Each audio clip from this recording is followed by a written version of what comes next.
APR, Voices from the Field. Meet the qualified educational interpreter, Paul Tajc.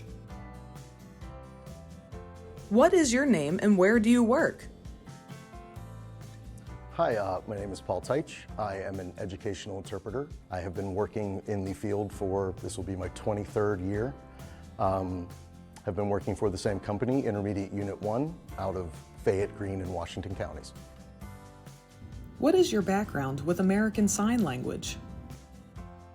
Since birth, sign has been a part of my life. Mom, dad, aunts, uncles, cousins, eventually, so many family members, and it was just either sign or don't.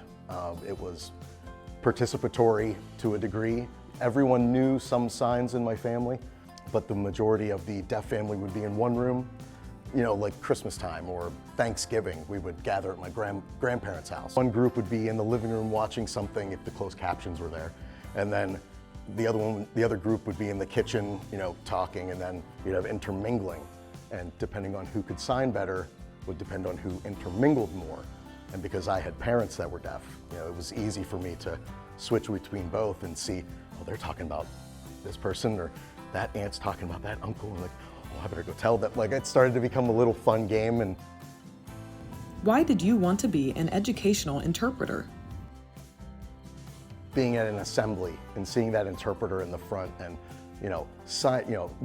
giving it their all, just like the kids on the stage or in the gymnasium were giving their all, seeing that interpreter there was just, made me want to become an interpreter. You just saw the positivity that the whole building would get from seeing sign going on, and then that kiddo that you were signing to being included in everyone else's joy. It was just impactful, beyond impactful.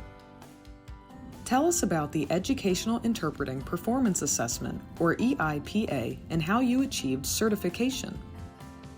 When I decided to go for the EIPA, it was secondary. I was working in a high school, middle school program.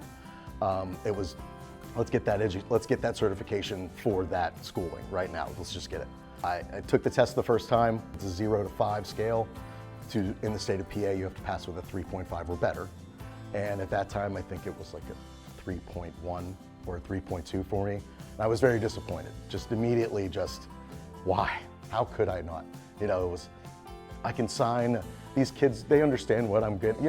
Just a lot of why, a lot of finger pointing. Then was like, okay, you need more training. You obviously need to take some classes, more classes than what you've already taken. You need to get that education in, because that's the only way to work in education. You have to educate yourself. What do you enjoy about being an educational interpreter? I mean, it's obvious, but you have to like kids. I mean, that goes without saying. I found that I like working in high school. One of the students I worked with loved football. And we would come into school Monday morning. Oh, did you see that game? Did you stay up for the Sunday night game?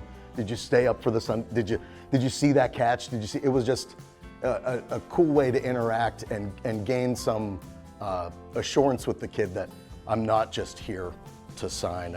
I am a person, but also, okay, now it's time to sign. So I'm gonna go into library and interpreting those stories that are read by the school librarian, being able to become the characters that are in the story and give that elementary kiddo as much joy as the rest of the class is getting. Have them involved in the moment, and that's all I was looking for. Interested in learning more?